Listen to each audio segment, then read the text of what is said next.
of something, a little bit of gold. I never take off a tiny talisman because I can wear it under a shirt, I can layer it on with other things.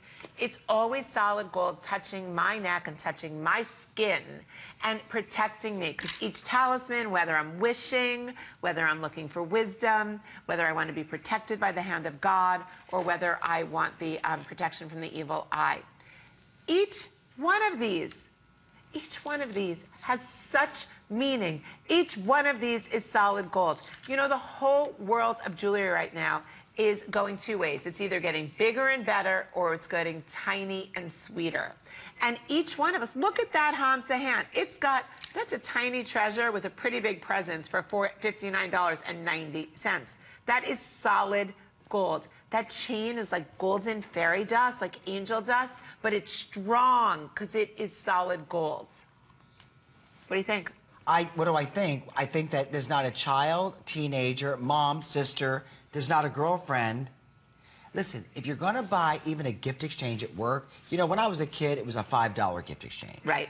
Then when I was a teenager, it was a $10 gift exchange. When I first went to work start beginning my career in retail, I think we were at like 20. $40 or $50 is pretty much what you can, you know, need to spend to get a gift that's really nice gift to give to someone. And gold, that's going to be forever. There is not what a wonderful bridal gift, like a bridal party. Oh, for the whole bridal party. And don't be afraid to try something new. Yeah, and you know what else I love? So many of you, you want a talisman. Maybe you don't own one yet. Maybe you just have a cross or a star, maybe a horn.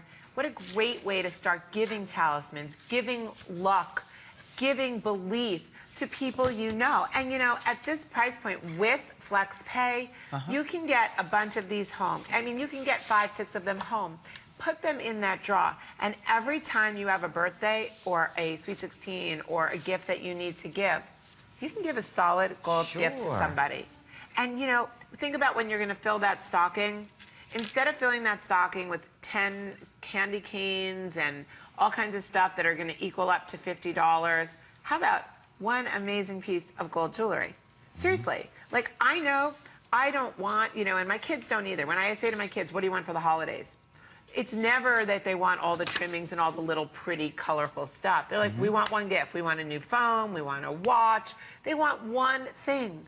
How about taking all of that and picking one thing? Girls, excuse me, Carol. I just have to give you guys an important update. And there's no joking here. There's no playing. Pat, let's go through the different symbols and let's give everybody a quick update. I know that the evil eye will be the first to go. There are 100 remaining. An average of 700 to like 800 to 1,000 have sold in each presentation previously this weekend. So the angel eye with a little, look at, and you can see it looks like it's a little diamond accent. So nice the way you did that. It's a diamond cut crystal. Look at the diamond cut crystal, but it's done in a little faceted setting.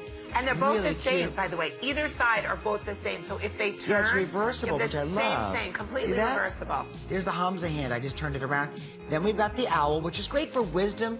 Maybe your daughter just graduated with honors or got a great report card. Instead of giving her a $50 bill saying, go buy a nice dress, give her something she'll remember that by forever. The wishbone, maybe there's somebody that really needs to believe or that needs a little bit of help, a little bit of faith. Your mom, maybe your sister, your daughter, maybe she broke her leg and she's now healing. She was like doing cartwheels or something, whatever the case may be. Give her a wishbone, let her make a wish. Somebody that's been down in the dumps. Anyway, they're great little iconic symbols. Everyone loves them. The evil eye wards off evil spirits in not only mythology, but in our European, you know, countries. And I know Colleen Lopez is coming up. I've been watching her this week.